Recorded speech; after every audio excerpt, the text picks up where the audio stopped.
eternity of fragments of scattered debris.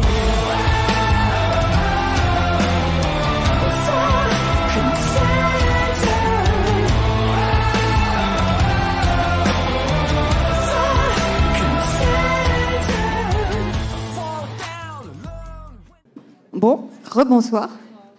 Donc je vais vous présenter cette table ronde. Vous savez qu'il y a un traité qui va être en théorie examiné à la prochaine assemblée de l'OMS, qui est un traité qui s'il est examiné, s'il est voté, va changer énormément de choses du point de vue de la souveraineté des États.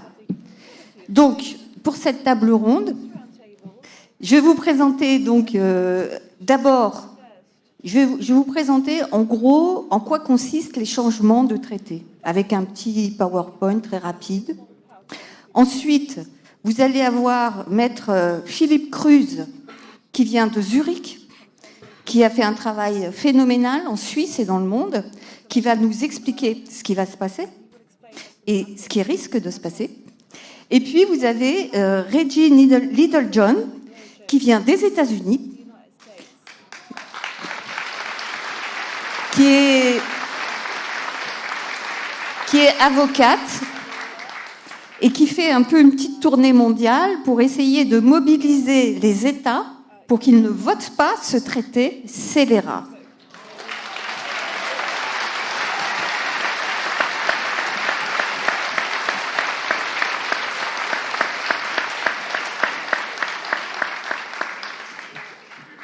Professeur Christian Perron, lui, il connaît l'OMS de l'intérieur. Et il vous en dira deux mots. Hein. Et puis Philippe Berkoff, oui, André Berkoff, il va nous remettre tout ça dans le contexte politique de ce que ça signifie. Et Lison, du syndicat Liberté Santé, va expliquer que faire.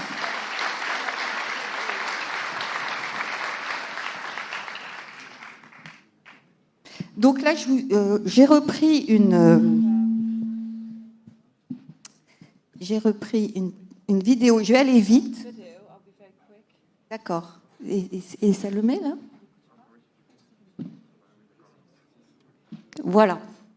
J'explique assez rapidement, je vais aller assez vite pour vous expliquer ce qui va changer avec les traités. Ce qui va changer, en gros, il faut d'abord savoir que l'OMS n'est plus ce qu'elle était, donc il faut arrêter de penser que l'OMS est une super organisation et tout, pas du tout. C'était une organisation qui était effectivement, dans les années 90, financée par les États et qui avait pas beaucoup de pouvoir, mais depuis les années 90, tout a changé. Les intérêts privés sont rentrés dans l'OMS et l'OMS maintenant est complètement sous influence, en particulier en ayant fait des partenariats publics-privés qui sont les outils de pénétration du privé qui rentre dans le public et qui fait la capture du public.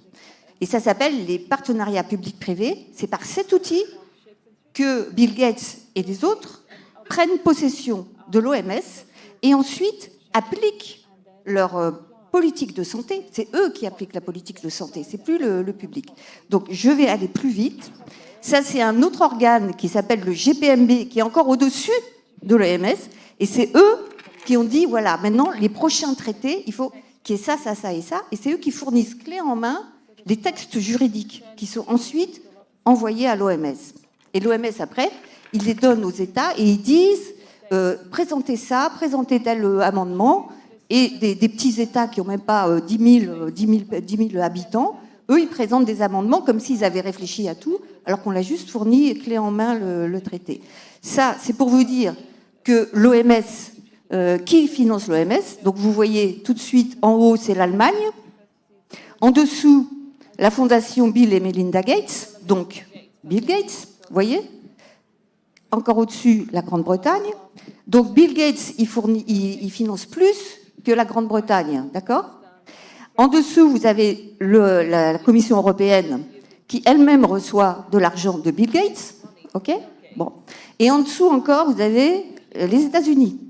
Et en bas encore, vous avez l'alliance Gavi, qui a été qui est un partenariat public-privé, créé par Bill Gates au Forum économique mondial de Davos. Donc si vous additionnez Bill Gates plus Bill Gates plus Bill Gates, qu'est-ce que ça fait? Voilà. Un budget de 6 milliards de dollars. Donc, et là, vous voyez que la moitié quand même du budget est encore d'origine publique et il y a une partie qui est privée. Et souvent, on entend dire c'est financé à 80% par le privé. C'est pas vrai. En fait, le privé, il siphonne l'argent du public. Et après, c'est lui qui décide. Voilà. Et donc là, c'est toute la zone d'influence de Bill Gates. Donc, je vais aller assez vite. Et je vais vous montrer maintenant, voilà, ce qui va se passer. Il y a 2 outils juridiques qui vont être examinés à partir du 24 mai, dans 20 jours. Vous avez une modification du règlement sanitaire international qui existe déjà et qui entend par les modifications mettre sous tutelle les États. Et ils ont trouvé le moyen de faire aussi un nouvel accord qui serait un accord cadre, qui est un traité pandémique, qui lui est un chèque en blanc pour l'OMS, pour c'est un chèque en blanc. Elle fera ce qu'elle voudra. Si ce truc-là est voté, en gros, on vous dit, voilà, vous avez l'accord cadre, maintenant, si vous voulez, vous décidez ce que vous voulez. En gros, il y a plein de blancs, et c'est à l'OMS de remplir les blancs. Donc, ça, je vais aller vite. Ce qu'il faut savoir aussi, c'est qu'à chaque fois, il y a une crise épidémique plus ou moins artificielle qui est ensuite suivie d'une modification d'un traité. Donc, le traité de 2005, c'est celui qui est actuellement, il est apparu et il a été modifié après la première crise qui était celle de 2003, du premier SARS-CoV. Donc, il y a eu une crise SARS-CoV avec 800 morts, c'était pas énorme, mais après, ils ont dit, oh là là, c'est très grave ce qui s'est passé avec le SARS-CoV en 2003, il faut absolument changer le règlement sanitaire international, et donc, on va le changer, et on va augmenter les pouvoirs de l'OMS. Donc, en 2005, ça a été déjà changé, et là, maintenant, deuxième crise, le Covid, et là, ils disent, bon, on va encore changer le règlement sanitaire international, et en plus de ça, on va créer un nouveau traité. Donc, je vous explique ça, parce qu'après, tout le monde va en parler, donc là, vous avez la base. Donc, je vais aller plus loin. Et donc, ce qui s'est passé en 2005, c'est qu'avant 2005, le règlement sanitaire international ne prévoyait de traiter, en gros, que la fièvre jaune, la peste et le choléra. S'il y avait des problèmes entre les pays, ils s'occupaient plutôt des bateaux, des avions, c'était tout. Bon. En 2005, après la crise SARS-CoV, ils ont tout augmenté. Ils ont dit, puisque c'est ça maintenant, ils vont s'occuper de toute affection potentiellement nocive pour l'être humain. Voilà. Tout ce qui est mauvais pour l'être humain, c'est nous. Donc, ils ont encore augmenté les pouvoirs.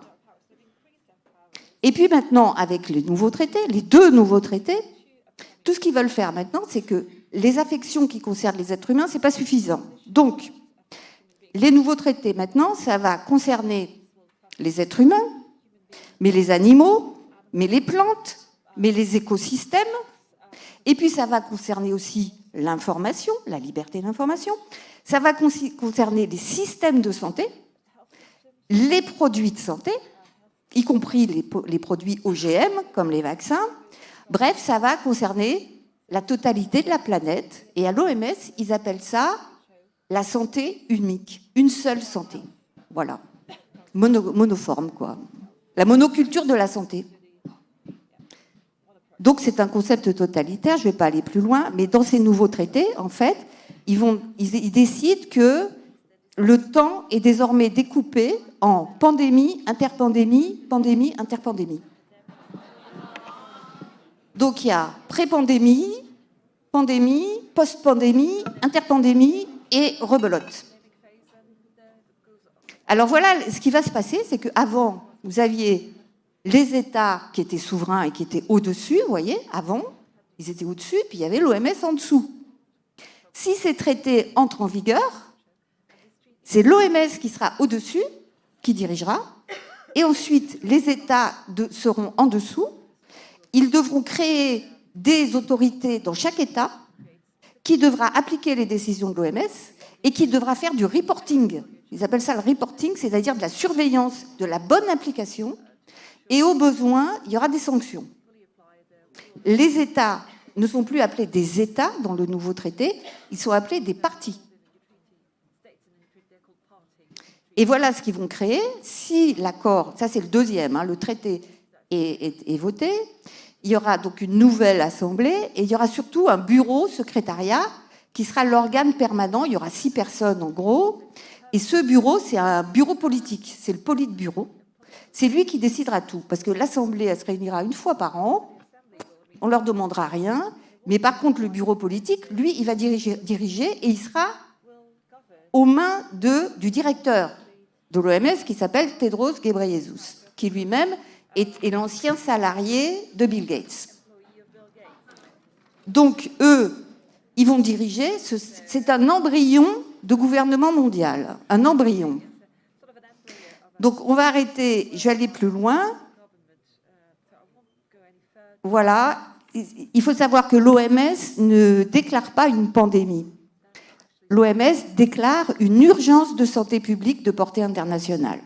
En anglais, c'est fake, qui veut dire faux, d'ailleurs. Et donc, cette urgence, c'est elle qui décide ensuite de lancer tous les contrats pandémiques, c'est elle qui va lancer l'argent. Mais le mot pandémie n'existait pas, jusqu'à présent, dans le traité sanitaire international de 2005. Il était absent, ce mot. Tout ce qui existait, c'était le mot urgence. Et c'était l'urgence qui lançait toute la machine. Et là, si le traité, les amendements au règlement sanitaire international sont adoptés, alors ils ont fait plusieurs versions, mais dans la dernière version, alors là, du coup, ils ont réintroduit le mot pandémie et il y est presque à toutes les pages. Alors, il faut savoir que c'est le directeur général de l'OMS tout seul qui décide si oui ou non il y a une urgence de santé publique. C'est ce qui s'est passé pour le Covid. Tout seul. Il a un conseil, il décide ou non d'accepter le conseil, et puis après il décide si oui ou non il déclare une urgence. Évidemment, il a intérêt à déclarer des urgences, parce que s'il déclare des urgences, ça fait plein d'argent à l'OMS, ça fait plein d'argent au laboratoire, et après tout le monde écoute ce qu'il dit. Et ça augmente son pouvoir. Donc, ce qui va se passer, c'est que maintenant, est-ce que vous voulez que, en fait, avec ces traités, on donne tous les pleins pouvoirs à l'OMS? Est-ce que vous êtes d'accord pour ça? C'est à vous de décider maintenant. Donc, je vais donner maintenant, je vais présenter donc Philippe Kruse. Philippe Kruse, donc, maître Philippe Kruse.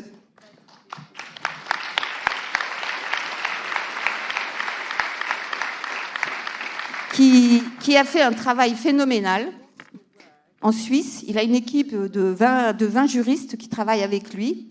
Il a déposé, oh là là, il me l'a dit tout à l'heure, je l'ai noté, il a déposé des actions, il a attaqué tous azimuts les 25, voilà, il a fait 25 procédures administratives contre les mesures Covid. Il a fait une plainte pénale.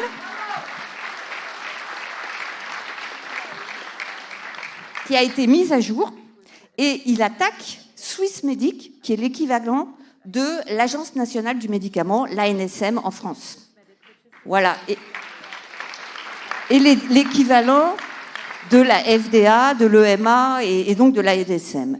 Et donc, début 2022, il a encore attaqué, et maintenant, il est allé dans 14 pays différents pour porter la bataille contre l'OMS. Il est allé aussi à Washington, où était aussi d'ailleurs le professeur Perron. Et il faut savoir qu'il y a une bagarre quand même qui est internationale sur ce traité. On ne le sait pas parce qu'ici, personne n'en parle. Les médias mainstream, évidemment, n'en ont pas parlé. Et vous allez voir un peu tout ce qui a été fait. Donc maintenant, je laisse la parole à maître Philippe Kruse.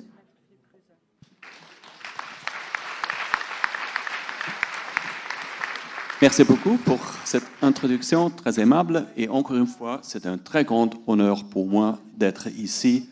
Alors, un grand merci à tous les organisateurs et surtout à vous pour être venus ici. Merci beaucoup. Alors, on va courir très vite dans les points les plus importants de ces deux traités internationaux de l'OMS, de la perspective juridique.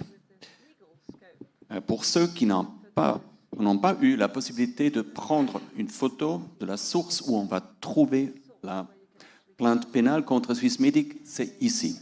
C'est tout publié ici. Voilà. Alors, maintenant, de quoi faut-il parler? Qu'est-ce que vous pouvez demander de ma part? Numéro 1, il faut clarifier, comme ça a déjà été fait, alors je vais sauter là-dessus, il y a deux traités internationaux. Quelle est la différence? Qu'est-ce que ça veut dire? Puis il faut parler très vite, il faut toucher à une violence très importante des règles procédurales.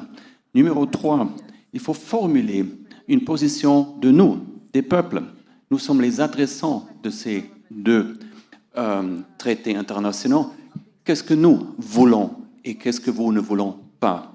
Puis après, qu'est-ce qui est la position officielle? Numéro 5, finalement, quelles sont nos objections fondamentales? Et puis après, les conclusions. Alors, comme c'est déjà mis très clair, c'est vraiment très important qu'on parle toujours aux deux traités internationaux. Il y a d'une part les modifications des déjà en existence règlements sanitaires et un tout nouveau contrat. On a deux versions très actuelles, tandis que le règlement sanitaire, les modifications, datent de la version du 17 avril et le traité, l'accord, le nouveau accord date du 22 avril. C'est très important. Alors, les deux se qualifient comme traités internationaux, mais il y a une grande différence entre le règlement sanitaire et l'accord. Et ça vient de la constitution de l'OMS. Point numéro 1, les modifications vont être acceptées avec un seul quorum de 51%, et puis après, ils vont entrer en force par un automatisme, juste comme ça. Exception ou sauf si votre gouvernement va soumettre une notification de rejection. Ça doit être fait, autrement, ces règlements, ces modifications vont être entrées en vigueur. Voilà, ça vient de la constitution de l'OMS. Puis après, c'est très important de comprendre que ces deux contrats sont des contrats jumelés. Il y a beaucoup de références de l'un traité à l'autre. Et il y a, ce fait est déjà souligné par l'accord lui-même dans l'article 26. Là, on peut lire que ces deux traités doivent être interprétés de manière à garantir leur compatibilité et de sorte qu'ils se renforcent mutuellement. Et si on entre dans ces deux traités internationaux, on voit qu'il y a une grande partie des thèmes et des positions qui sont identiques. Plusieurs thèmes, je vais seulement vous laisser regarder. On parle du contrôle de l'information, le dogme de la vaccination, le dogme de la surveillance totale, permanente, une position qui s'appelle equity, je reviendrai, et ce qui a déjà été mentionné, One Health, un seul santé, et puis après, un dogme que toutes les informations de l'OMS, toutes les modifications et tout le management pandémique doit être fait d'une manière du top en bas, top-down, d'une manière autoritaire.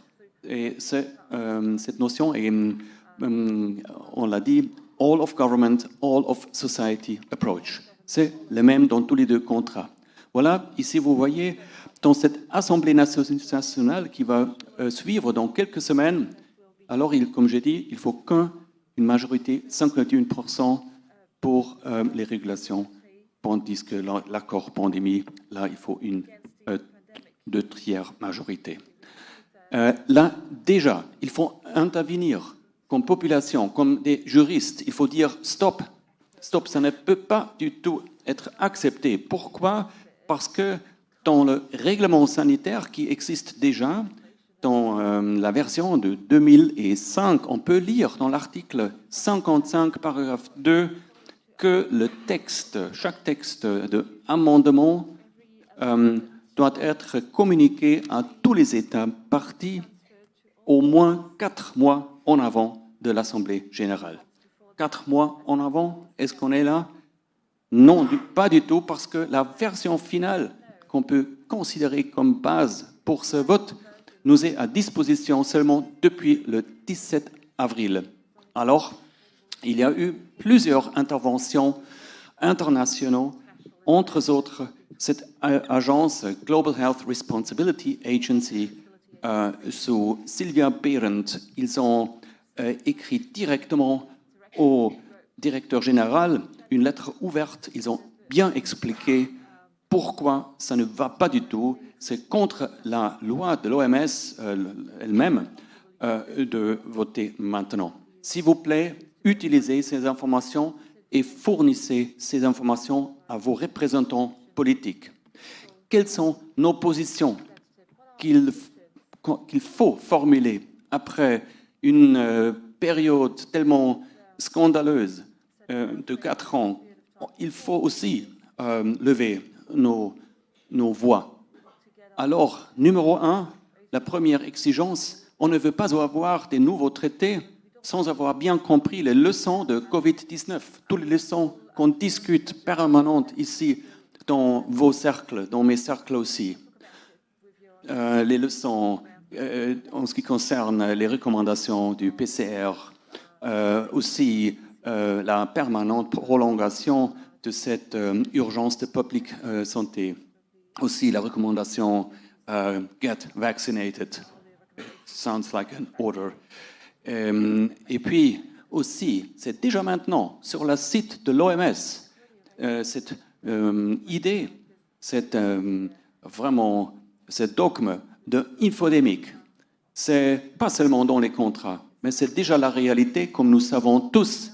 Cette censure permanente, ça, il faut aussi le rejeter. Et aussi, cette misinformation, cette désinformation de la part de l'OMS, de nous dire ces vaccins ont la même sécurité que tous les autres vaccins. Nous savons que c'est une blague totale. Nous savons le travail, le bon travail de Sacha Latipova, et on savait c'est tout le reste. Puis après, alors pour le futur, il faut demander qu'on n'accepte pas un contrôle du narratif de la part d'une seule organisation globale. Ça n'est pas du tout acceptable. Et naturellement, on a une très longue liste, je ne vais pas la lire, des exigences qu'il faut insister. Voilà. Quelle est la position officielle? Naturellement, le directeur général, il nous dit, voilà, il n'y a qu'un seul pays qui va perdre sa souveraineté. C'est ça qu'ils nous disent répétitivement. Et en plus, ils vont nous dire maintenant, où on a les nouvelles versions, ils vont nous dire, oh, vous n'inquiétez pas, en ce qui concerne les droits de l'homme, les droits fondamentaux, on les a réintroduits dans l'article 3, paragraphe 1. Alors, ils sont bien sauvegardés. Et votre discussion que vous tenez, M. Cruz et tous les autres, en ce qui concerne ce problème avec le caractère de force légale, legally binding, on l'a éliminé aussi. Et c'est correct, il y a des articles là qui sont ne plus visibles. Ils sont plus visibles même sur la surface seulement. Mais quand même, on a des objections fondamentales qu'il faut vraiment définir très clair à des places, à des moments comme celui-ci aujourd'hui. Et il s'agit de notre liste des exigences, pas un seul point est rempli. Pas avec un seul point, on peut être content. C'est-à-dire, on va avoir beaucoup plus des urgences sanitaires sous prétexte faux. On va avoir beaucoup plus des méthodes de diagnostic qui sont inutiles et trompeurs. Pourquoi je peux le dire? Voilà, justement, lisez l'article nouveau, l'article 12. Il y aura des pandemic emergency, un nouveau statut, juste s'il y a la possibilité d'un risque. it is likely to be. Seulement la possibilité de risque peut se donner. Voilà. Et puis après, seulement déjà la influenza causée par un nouveau subtype peut aussi être la raison pour une public health emergency of international concern, emergency. Et puis après, déjà mentionné, tout le concept absolument faux, One Health, une seule santé, on a une définition de ce concept dans l'article 5. Il veut nous forcer à bien analyser tous les aspects de notre belle terre, les animaux, l'écosystème, et bien aussi les animaux sauvages. Alors l'environnement, la population humaine. Tout cela doit être soumis à une surveillance permanente. Et comment va-t-on le faire? Avec une nouvelle méthode totalement déceptive, avec la méthode Global Genomic Surveillance Strategy. Cette méthode, les scientifiques ici savent mieux qu'est-ce que ça veut dire, mais genomic sequencing, c'est une méthode avec laquelle on analyse normalement les gènes humains. Avec ces méthodes, on veut, je suis maintenant un peu plus vite, si vous allez dans l'article 4 des modifications du règlement sanitaire, l'article 4, là vous voyez seulement les mots water, de l'eau, sanitation, hygiène. Ce qu'ils veulent faire est d'établir une base sur laquelle, dans tous les pays seront obligés d'établir un standard mécanisme d'analyser les eaux résiduaires, wastewater. On a déjà présenté la loi, une proposition de loi en Suisse, où on veut proposer au Parlement d'établir la autorité de notre gouvernement d'obliger toutes les institutions de la Suisse d'analyser leurs eaux résiduaires avec cette méthode Global Genomic Sequencing. Alors, on va trouver ce qu'on veut trouver. Et ça va être le prétexte pour les prochaines pandémies.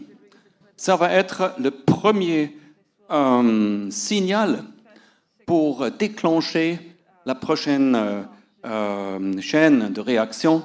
Ça veut dire total control, contrôle total du narratif, justification pour lockdown, tests obligatoires sanitaires et surtout aussi des autorisations emergency. Voilà. Et en ce qui concerne le point numéro 2, pour ici en France, où on a la liberté de penser, ça, on veut le regagner, notre liberté de penser, de discuter, la liberté de la science. Qu'est-ce qu'on peut voir dans ces deux articles, dans ces deux traités?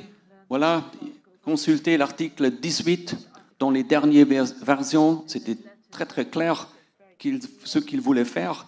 Maintenant, on a dans la version de 22 avril 2024, ils ont réduit leur langage. On ne peut presque plus découvrir cette notion de cette infodemics. Mais si vous voyez bien, communication sur les risques, vous trouvez ce terme exactement dans les modifications du règlement sanitaire, ici. Vous pouvez lire dans l'annexe numéro 1, vous pouvez lire risk communication, communication de risque. Ça veut dire countering misinformation and disinformation. So, alors, here we have you.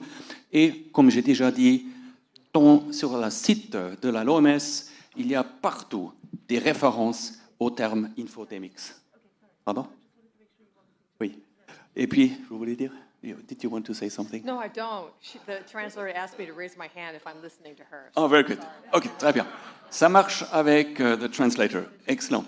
Voilà. Eh bien, tout un groupe on veut jamais revoir des mesures qui sont nocives, qui sont dangereuses pour notre santé et surtout, certainement pas des substances expérimentales. Pourquoi? Mais c'est clair. Mais il y a aussi des lois coerçantes, absolument obligatoires, mandatoires, même dans une urgence publique. On ne peut pas faire des exceptions de cette règle qui vient du Code de Nuremberg, mais on peut la voir aussi dans le pacte international relatif aux droits civils et politiques. N'importe qui peut être soumis à des expériences médicales ou scientifiques sans son consentement volontaire. Voilà. Pourquoi je le dis? Parce qu'il y a dans l'accord, l'article 14, il veut introduire, et ça sera la première fois dans l'existence de l'humanité, il veut introduire des autorisations d'urgence. Ce sont des autorisations pour lesquelles les producteurs n'ont jamais fait des tests cliniques. Pas une seule évidence ou preuve que ces substances étaient vraiment sûres. Voilà. Alors, ce sont un exemple des substances purement expérimentales. Et ça, ensemble avec les provisions qui déjà existent depuis 2005, l'article 36 et l'annexe 6, on l'a déjà que seulement l'OMS peut recommander certaines substances. Ça nous donne un mix vraiment très, très dangereux. C'est l'OMS, dans le futur, qui va définir quelles substances qui sont autorisées seulement sur la base d'une autorisation d'urgence peuvent vous permettre de voyager dans un autre pays. Voilà. Alors, this is criminal, this is enforcement, this is coercion. Je ne peux pas le dire en français. This is coercion. This is forcing people. This is unacceptable.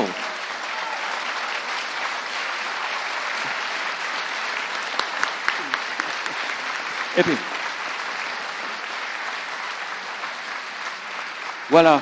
Et le reste est très vite dit sur notre liste de nos exigences. Naturellement, on demande des mécanismes de contrôle et de responsabilité vers les officiels de l'OMS. Et qu'est-ce que vous pensez? Est-ce qu'on voit un seul mot dans ces deux traités en ce qui concerne le mécanisme de contrôle avec lequel on pourrait prendre responsable les officiels de l'OMS? Non, zéro. Voilà. Et est-ce que vous pensez qu'avec ces nouveaux traités, l'influence de l'industrie pandémique va être réduite? Absolument pas. L'influence de l'industrie pandémique va être augmentée.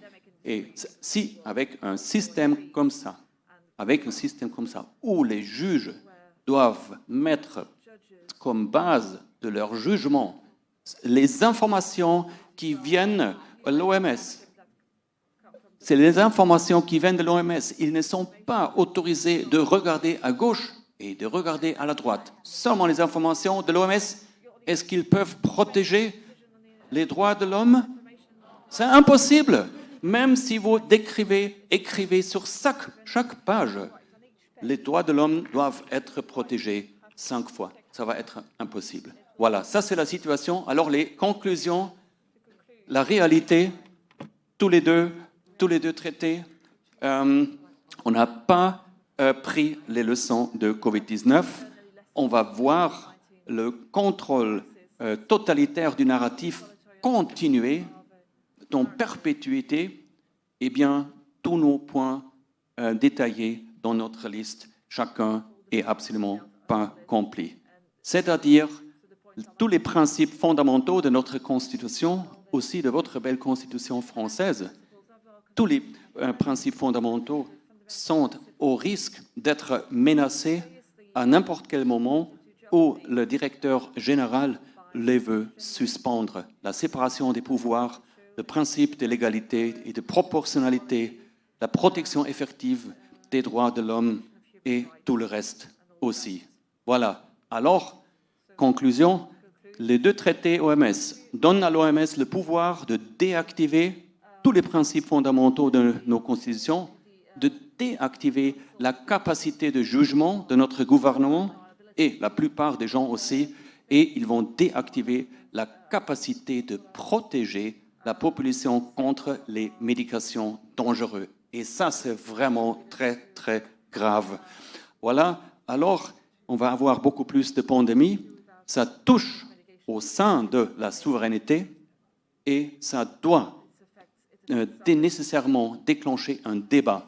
Ça doit aboutir à des informations au public. Il faut, et nous demande un processus démocratique, il faut une participation du peuple et ça va aussi pour les modifications du règlement sanitaire international. Avec un seul mot, seulement dites non merci, vous avez un grand héros, moi je l'adore, Edmond de Rostand, Cyrano de Bergerac, il y a toute une scène où il donne nous des raisons pour dire non merci. Voilà, ça c'est l'occasion de dire non merci. Et je vous dis merci beaucoup à Bon Sens, Rien pour Liberté et à tous les citoyens courageux. Merci beaucoup à Blandine d'Amour et le groupe. Merci beaucoup. Merci. Et venez tous, le 1er juin, on va faire une grande manifestation et un grand cortège le 1er juin à Genève. Voilà, on s'y reverra. Merci.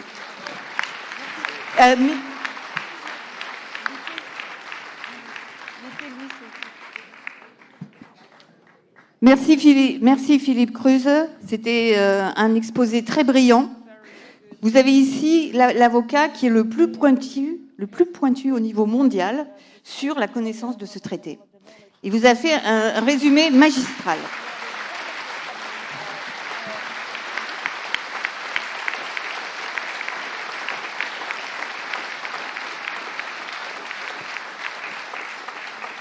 Il faut savoir aussi qu'il y a eu plusieurs versions du traité, des traités. Il y a eu plusieurs versions. Et dans les premières versions, ils disaient vraiment ce qu'ils voulaient faire. Et ils n'avaient pas compris qu'en fait, les gens allaient réagir. Donc, ils disaient, maintenant, on va faire en gros la censure. Alors, ça s'appelle infodémie. Et on va faire malinformation, désinformation.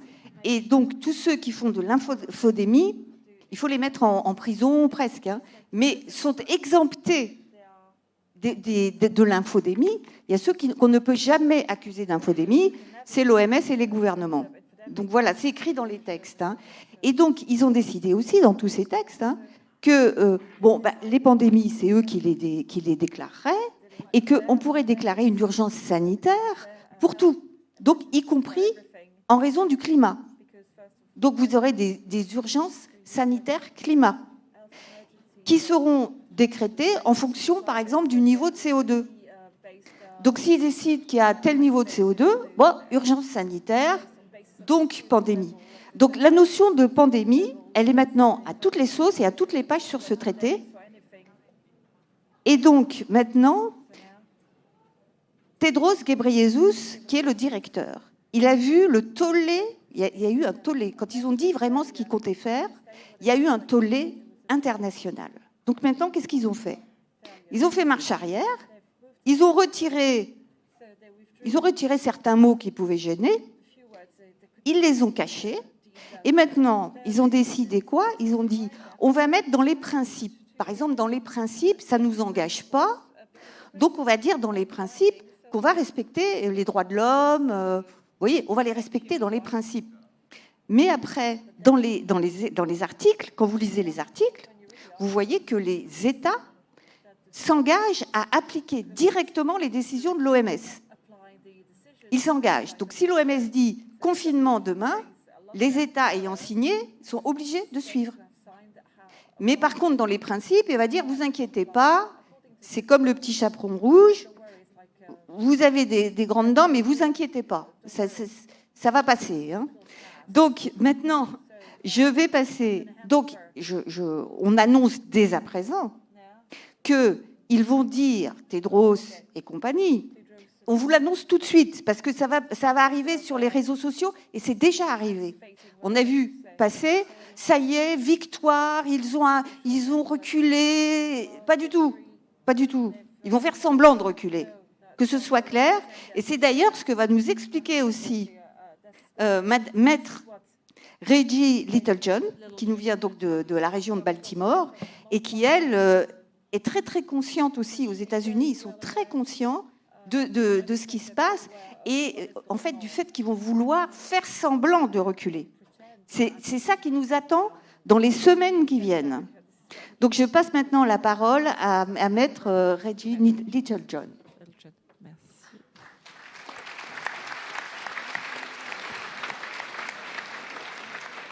Thank you very much, and it's a pleasure to be C'est un here. plaisir pour moi d'être ici. So can you hear the translator? Is entendez the la translation traduction? coming through? Non. Voilà. Vous entendez la traduction?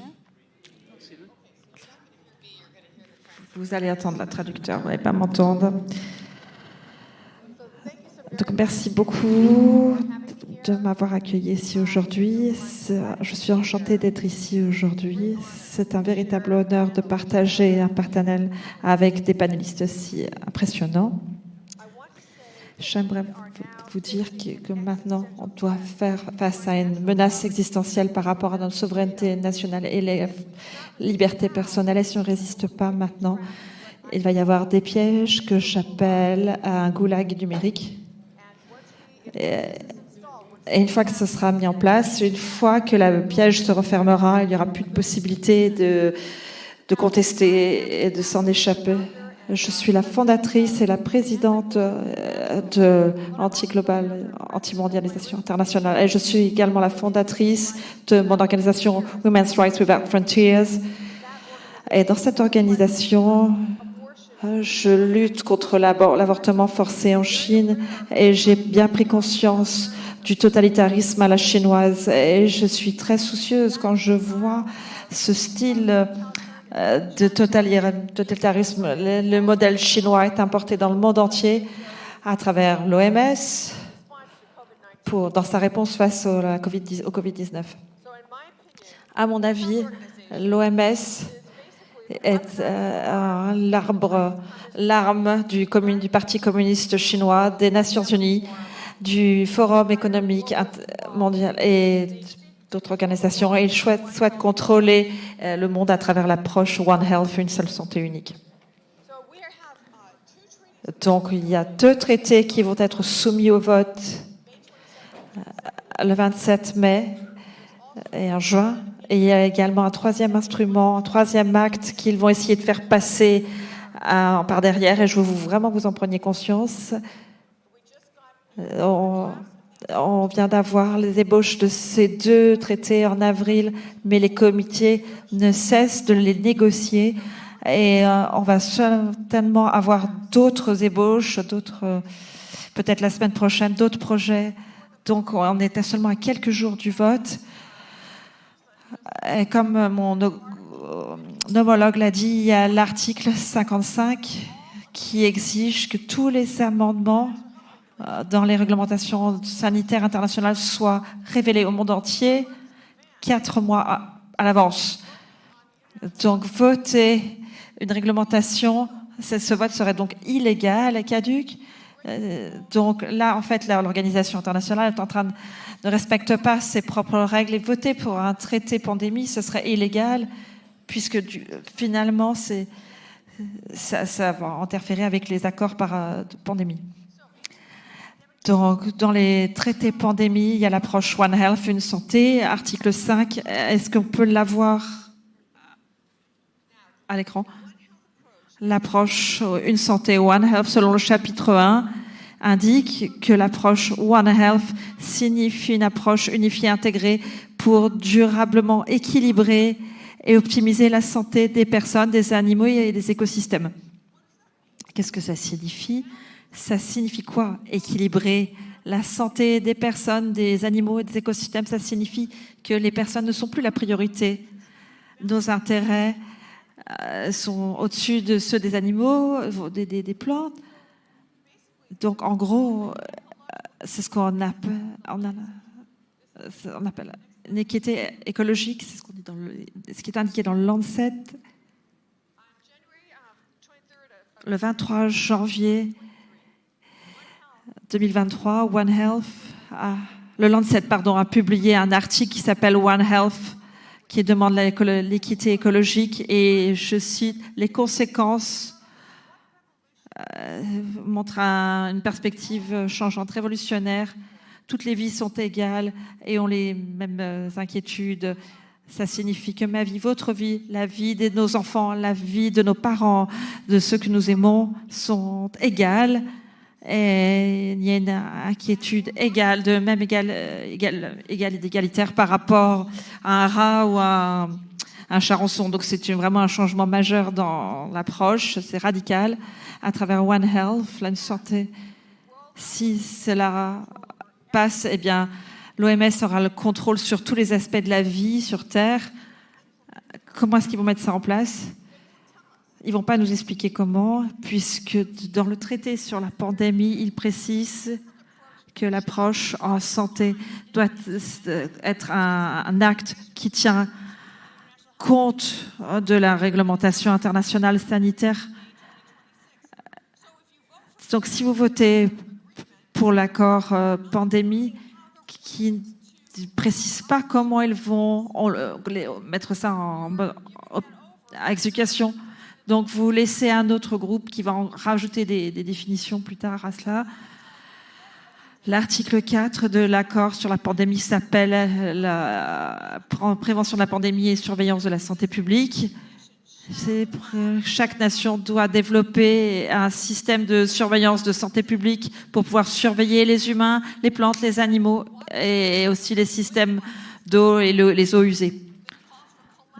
Dans une surveillance collaborative, à mon avis, ça ressemble beaucoup à ce qui se passe actuellement en Chine, selon la politique d'un enfant, l'enfant unique. Si une femme est enceinte de façon illégale, tout le monde collabore. Alors on peut l'espionner, sa famille, ses amis, ses voisins, ses collègues peuvent la dénoncer. Est-ce qu'on va faire la même chose, être des collaborateurs ? Et il va y avoir une surveillance de routine, surveillance des passes sanitaires, et il va y avoir à travers les pièces d'identité numérique, j'en parlais après, l'article 4.3, paragraphe 3, qui dit, je cite, « Les parties reconnaissent que les facteurs économiques, écologiques, etc., et sociaux augmentent les risques de pandémie. Il faut tenir compte de ces facteurs dans la mise en place de différentes politiques. » Donc, en gros, l'OMS dit que tout relève de la santé, et ils utilisent ça comme un prétexte pour pouvoir gouverner et tout contrôler. Comment cela va être-il mis en place ? Eh bien, ils ne nous l'expliquent pas comment ils souhaitent mettre cela en place. Selon l'accord sur la pandémie, les conférences des parties présenteront des directives. Ils vont voter pour l'accord pandémie, mais on n'a aucune idée de comment il va être mis en place, comment il sera appliqué. On ne peut pas voter pour un accord quand on ne sait pas du tout comment il va être appliqué. Mais je peux vous donner une petite idée comment il va s'appliquer. C'est à travers tout simplement les pièces d'identité numériques. Et ces pièces d'identité numériques, on les appelait au début les passes vaccinaux. Et au début, le prétexte pour cela, c'est qu'il y a tous ces pathogènes soi-disant dangereux. Et il faut surveiller si quelqu'un tombe malade, surveiller qui est vacciné, qui n'est pas vacciné. Si vous regardez un petit peu le site du Forum économique mondial, ça va nettement plus loin que ça. Pensez un peu à cette pièce d'identité numérique. Voilà à quoi ça ressemble. Voici un tableau du Forum mondial économique issu de leur site web. Tous, vous allez avoir donc une pièce d'identité numérique. Donc, pour cela, il va falloir vous aurez besoin de cette pièce d'identité pour avoir des soins de santé, l'assurance, la sécurité sociale et un traitement, mais également pour ouvrir un compte en banque et faire des transactions en ligne, pour voyager également, pour avoir accès à des services humanitaires, pour faire des courses ou mener des transactions commerciales, pour participer aux réseaux sociaux, pour payer vos impôts, voter, récupérer donc des allocations familiales, etc., pour tous les dispositifs de communication comme un portable ou un ordinateur. Donc, en gros, il vous fera cette pièce d'identité numérique pour participer à chaque aspect de la société. S'il s'agit d'un outil puissant pour avoir le contrôle total, puisque si vous sortez du rang, si vous ne faites pas comme les autres, ils peuvent éteindre, mettre fin à certaines données, certaines fonctions dans votre pièce d'identité numérique, comme en Chine par exemple. Si vous suivez bien toutes les règles, si vous ne faites jamais de vagues, si vous ne critiquez pas le gouvernement, si vous êtes toujours vacciné, vous pouvez avoir une vie normale, ce qui ressemble à une vie normale. Mais si vous refusez le vaccin, ou si vous critiquez le gouvernement en ligne, ou si vous faites preuve de résistance, eh bien, votre note de crédits sociaux va baisser et ils vont faire certaines choses. Vous allez perdre votre travail. Vos enfants ne pourront pas aller dans une bonne école. Vous ne serez pas en mesure de voyager. Vous ne pourrez pas faire d'emprunt pour ouvrir une société ou acheter une maison. Si vous continuez, ils vont couper votre carte de crédit, votre compte en banque et vous n'aurez plus d'argent. Et si vous continuez de résister, ils vont tout simplement vous faire disparaître. Et ce type d'infrastructure peut être imposé à l'ensemble du monde à travers ces identités numériques que le Forum mondial économique essaye d'imposer. Et le Tedros, donc le responsable de l'ONU, avec ces autres organisations, mettent en place donc ces pièces d'identité numérique. Si vous pensez que c'est impossible pour une démocratie occidentale d'arrêter, de stopper l'accès aux comptes banques, aux cartes de crédit, pensez aux routiers canadiens quand ils ont protesté, eh bien, le gouvernement canadien a coupé l'accès à leurs comptes bancaires et à leurs cartes de crédit. Alors, l'article 12, s'appelle les allocations liées au traité pandémie. Donc, c'est pour avoir accès aux pathogènes qui présentent un potentiel de pandémie. Ce qui, en gros, c'est les pays qui s'efforcent de trouver des pathogènes qui peuvent devenir des pandémies, eh bien, bénéficient de subventions. Voilà, c'est ce que propose cet article. Et donc, vous êtes payé en fait pour faire de la recherche pour trouver des pathogènes qui peuvent éventuellement créer une pandémie. Et vous devez bien sûr partager ces informations avec l'OMS, qui vont partager ces informations avec les chercheurs, le Big Pharma et les laboratoires pour créer ensuite des vaccins. Donc c'est très dangereux. Ce que cela fait, c'est une façon de répandre les pathogènes dans le monde entier. Donc il suffit qu'une personne malveillante lance cela dans le monde entier et on se retrouve avec une pandémie horrible, où ça pourrait être aussi une fuite de laboratoire. C'est un petit peu un modèle commercial pour maintenir l'activité du Big Pharma. C'est aussi un prétexte pour plusieurs gouvernements pour continuer à maintenir des confinements, nous mettre en quarantaine, demander les vaccins, et ainsi on perdrait notre liberté. Comment est-ce que ce système va être mis en place? Pour la 3e fois, ils ne vont pas nous le dire, ils ne nous diront pas, puisque le système va être défini selon un document légalement contraignant qui va être créé à l'avenir. Donc c'est trop dangereux. Il faut qu'on connaisse les détails liés à cela. Comme je dis, le diable se trouve dans les détails, mais les détails ne se retrouvent pas encore dans cet accord de pandémie. Ce traité de pandémie a créé quelque chose qui s'appelle la conférence des parties. La conférence des parties est...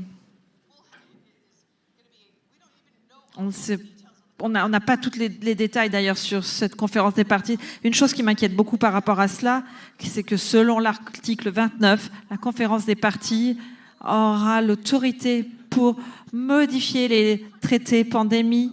Donc ainsi, les pays pourront négocier quelque chose sur lequel ils se sont mis d'accord. Ensuite, ils peuvent être changés selon leur bon vouloir et il n'y a pas de processus de ratification pour toute modification faite par la conférence des parties par rapport aux amendements proposés dans les règlements sanitaires internationaux. Une fois de plus, ils peuvent être passés avec une majorité de 51% et il n'y a pas de processus de ratification à l'OMS pour cela. Dans l'annexe 1, il parle de surveillance. Si le parti développe des outils pour communiquer les risques et encourager la désinformation, la mauvaise information. Donc là, une fois de plus, ces réglementations, avec ces réglementations sanitaires, nos nations vont accepter de nous censurer à travers la mauvaise information, mais ils ne définissent même pas ce qu'est la mauvaise information. Je pense qu'il s'agit de n'importe quelle information qui pourrait risquer de contredire l'OMS, puisque l'OMS veut tout contrôler. Ah, j'ai compris que c'était terminé pour moi, il faut que j'arrête. Donc ce que je dois dire... Oui, c'est terminé. Non. Il me reste 1 minute quand même. Attendez, juste une petite minute. Quand Philippe Cruz vous montre sa montre, vous savez que c'est terminé pour vous, vous devez cesser votre temps de parole. Alors, je veux que vous sachiez que ce nouveau document qui est sorti le 16 avril, il s'agit juste d'une ébauche, il s'agit juste d'un projet, il s'agit de l'accord pandémie de l'OMS. Personne n'en parle, puisque c'est juste un projet, c'est juste une ébauche, et c'est tout nouveau. Mais c'est très dangereux. Et je m'inquiète.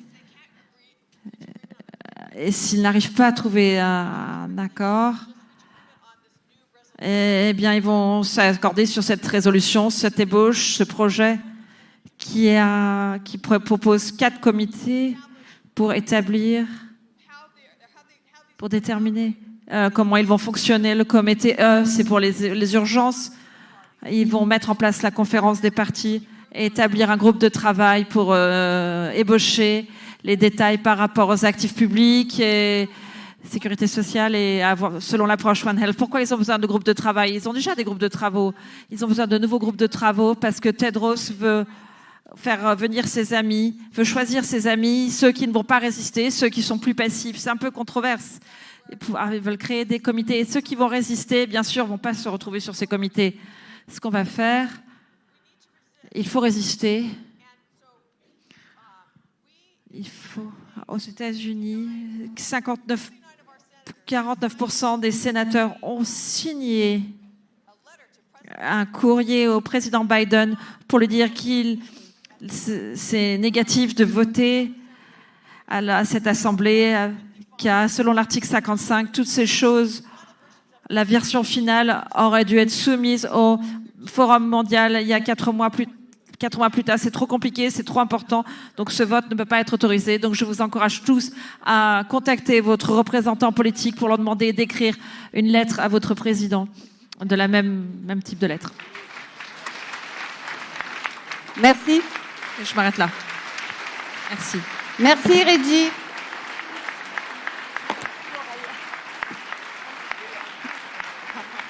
Merci.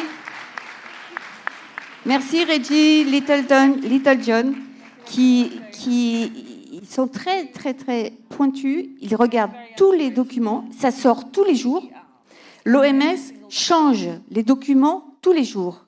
Et là, Maître Little John vient de vous citer ce qui est sorti le 16 avril, qui est une espèce de convention. C'est même pas une convention, hein, c'est une convention où, en fait, ils vont mettre certains aspects du traité accord cadre dans cette convention.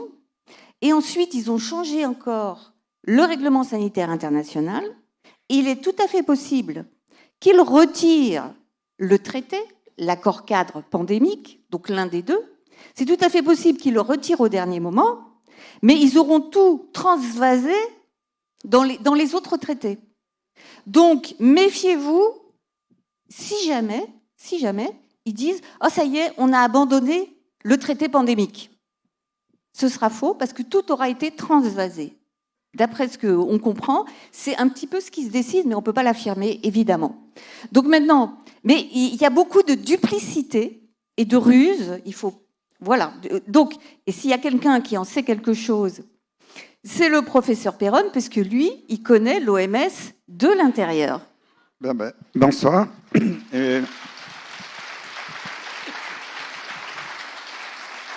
Je vais être très bref parce que vous avez tous les détails techniques. Juste un petit témoignage. D'abord, vous savez que mon élève que j'ai élevé, qui était interne, que j'ai nommé professeur de maladies infectieuses dans mon service, Jérôme Salomon, vous vous souvenez, il comptait les morts tous les soirs à la télé.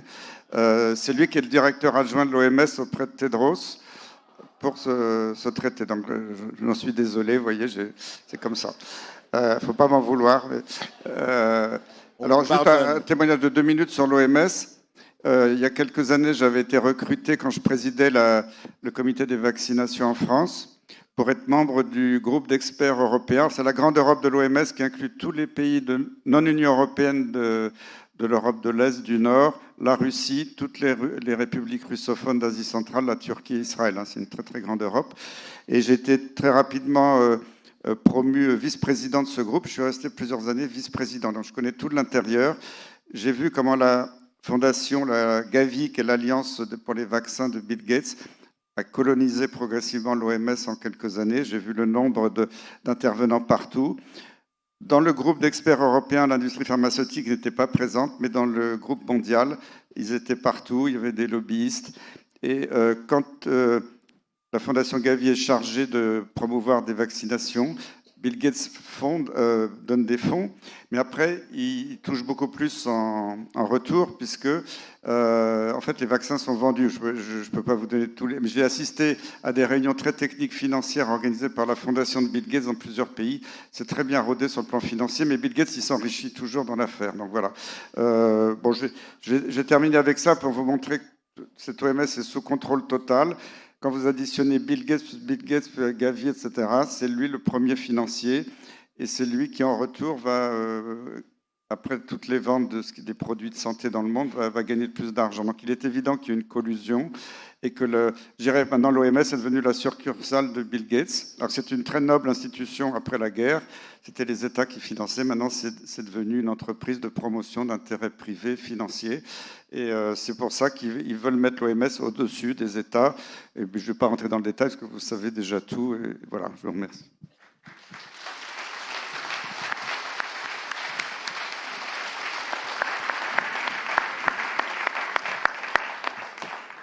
Juste un mot, je voudrais vous dire quelque chose à propos des journalistes. C'est la conférence présidente et la charte de Munich, dont effectivement, comme Corinne Lalo, je ne l'ai jamais lu, bien sûr. Et c'est la dernière chose qu'il faut faire dans les écoles de journalisme. Les écoles de journalisme, c'est d'apprendre à enquêter, à aller sur le terrain et à aller découvrir la vérité et le bon sens, sans idéologie. Je voudrais vous dire simplement que beaucoup de journalistes, juste un mot, travaillent très bien. Il ne faut pas généraliser, évidemment, comme dans tout. Il y a des gens qui font leur boulot et qui font un boulot formidable en France et ailleurs pour découvrir, pour montrer, etc. Mais je vais vous donner juste un conseil. Quand vous regardez la télévision, vous pourrez faire et vous pourrez séparer. Si vous voyez un journaliste, regardez son cou. Regardez le cou. Si vous voyez des rougeurs, c'est qu'il vient d'enlever son collier. Et la laisse. Et la laisse. Pour les autres, il n'y a pas de problème. Et je voudrais juste revenir à ce qu'on a dit notre avocate américaine et l'avocat Philippe Cruz. C'est très intéressant, ça nous donne vraiment, c'était passionnant, et ça nous donne vraiment des directions et des directives. Ça veut dire que qu'est-ce qui se passe en fait? Ce qu'ils viennent de faire, c'est un progrès, c'est un procès total, irréversible, aigu du mondialisme, de la mondialisation. On veut pas voir une seule tête dépassée, on veut pas voir un seul corps dépassé, et on a commencé avec cette Union européenne qui est à l'Europe, excusez-moi, ce qu'une maison de passe est à l'amour. C'est pas ça l'Europe. C'est pas ça l'Europe. C'est pas ça. Et on nous donne un modèle. C'est-à-dire qu'aujourd'hui, vous savez, 80% des lois qui s'appliquent à tout le monde ici, nationalement, à nos agriculteurs, à tout le monde, sont européennes. Mais qui a décidé? Qui est cette commission non élue qui fait la loi, les lois? Et c'est ce qu'on veut faire, c'est ce qu'ils viennent de nous dire, et on le sait, avec l'OMS. C'est-à-dire on veut étendre ça au mondial.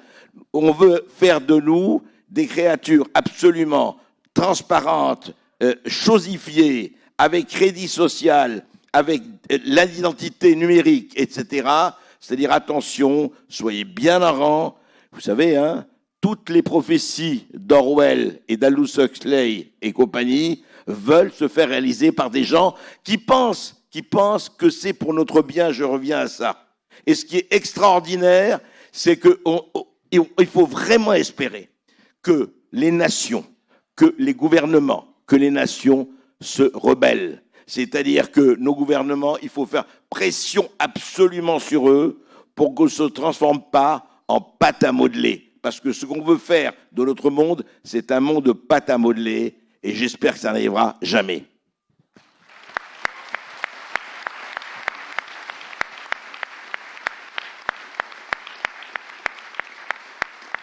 Merci André Berkoff. Il faut saluer André Berkoff, qui a été quand même, dans toute cette histoire de Covid, l'un des premiers à alerter. Il faut vraiment lui rendre hommage.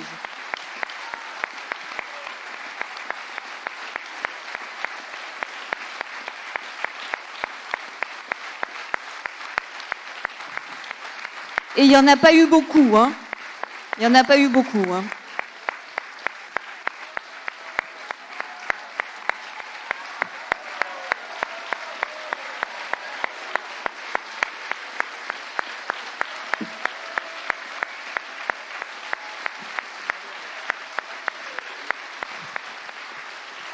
Merci beaucoup.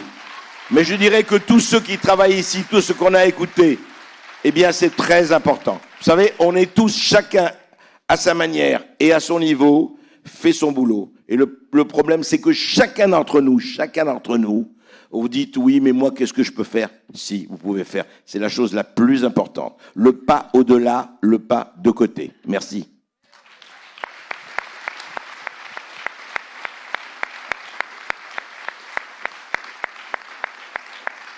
Justement, alors que faire? Tout le monde a essayé de faire sa part. Donc je signale maintenant que c'est à tous les citoyens d'agir, parce que ce qui va se passer en France maintenant avec ce traité, c'est que ils vont essayer de le faire passer en douce. Normalement, un traité, j'ai consulté des professeurs de droit à l'université, normalement, un traité de cette taille-là doit passer normalement par un référendum de préférence, ou alors par la loi, de toute façon. Mais vu que jusqu'à présent, ils n'en parlent absolument pas, on ne sait pas ce qu'ils vont faire. Ils peuvent essayer même de le faire passer via l'Union européenne. Vu que les États, donc l'exécutif français, a chargé la Commission européenne de négocier à sa place à l'OMS. Et il faut savoir aussi que maintenant, l'Union européenne sera partie prenante du traité et qu'elle représentera tous les États qui sont membres de l'Union européenne quand ils ne seront pas là. Donc elle votera à leur place. Il faut savoir que le vote, c'est hyper important. Il y aura 194 États partis, mais ils ont tous droit à une voix.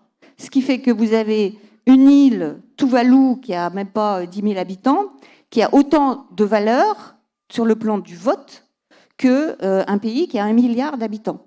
Ce qui fait que c'est très facile pour des puissances d'argent d'acheter les petits pays. C'est pour ça que l'OMS a multiplié le nombre de petits pays. Voilà. Donc, ce qui va se passer, il faudra surveiller dans les jours qui viennent comment l'exécutif français essaye de passer ce traité en force. Et donc, je vous signale qu'il y a des citoyens qui se sont mobilisés. Donc, vous avez ici une personne qui s'appelle Dominique Barre, qui a écrit 2 petits fascicules qui sont très bien faits et qui expliquent toute l'histoire. Comme elle a été très très loin du point de vue juridique, elle a bien décortiqué le traité. Donc, vous avez ces 2 petits fascicules-là que je vous recommande. Et vous avez également Blandine Damour, qui fait un grand travail.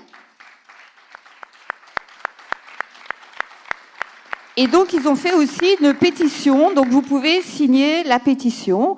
Et je passe maintenant la parole donc à Lison Brugnon du syndicat Liberté Santé, qui eux aussi se mobilisent énormément pour empêcher ce traité scélérat de nous être appliqué. Et donc maintenant, Lison, à vous la parole. Merci.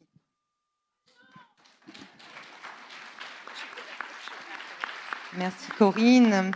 Merci à vous d'être présent aujourd'hui pour vous mobiliser aussi contre l'OMS. Et c'est mon rôle aujourd'hui en tant que présidente du syndicat Liberté Santé de représenter le groupe de professionnels de la santé du syndicat, de les représenter, de prendre la parole et de vous expliquer pourquoi déjà le syndicat s'est mobilisé pour donc parler de ses actions et informer et vous proposer des actions aussi.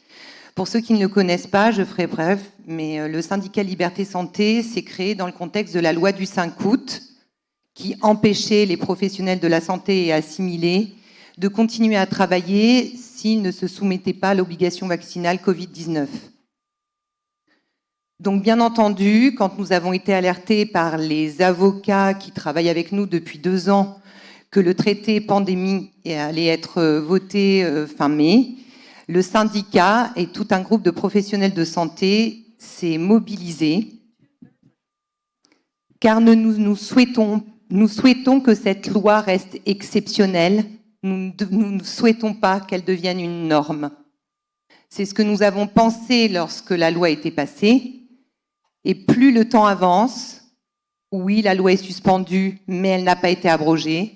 Et tout ce que vous ont dit les personnes qui sont présentes ici, avocats, journalistes et professeur Perron, est très alertant. Et je pense qu'en effet, ça peut faire peur. Il y a une solution à la peur. La solution peut être de rentrer dans l'action. Donc c'est pour ça qu'aujourd'hui, j'aimerais vous informer que le syndicat s'est mobilisé pour fédérer, pour regrouper et centraliser des informations que vous allez pouvoir utiliser. Donc je vous propose d'aller sur notre site qui est www.syndicat-liberté-santé.com où vous allez pouvoir trouver des supports qui vont pouvoir vous permettre d'informer, comme l'ont très bien dit les personnes présentes, les parlementaires. Donc c'est à vous d'écrire. Vous avez des supports, comme a parlé Corinne Lalo tout à l'heure, de Dominique Barre, qui nous a fourni un kit de lettres qui permettent de soit rencontrer les élus, soit leur donner l'information. Il est entre vos mains aujourd'hui, à vous, à nous tous, d'agir. C'est le moment.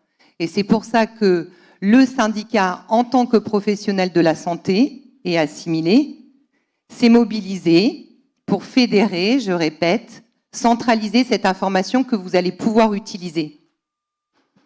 Voilà, je pense que j'ai clôturé mon intervention et tout est entre vos mains. Mobilisez-vous pour que le soin et la santé nous appartiennent.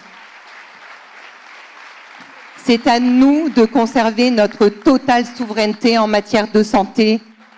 Merci.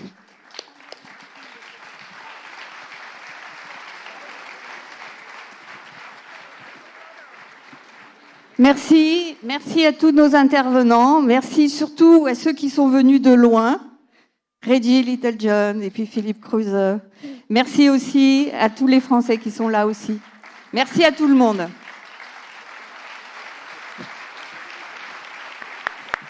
Merci à tous.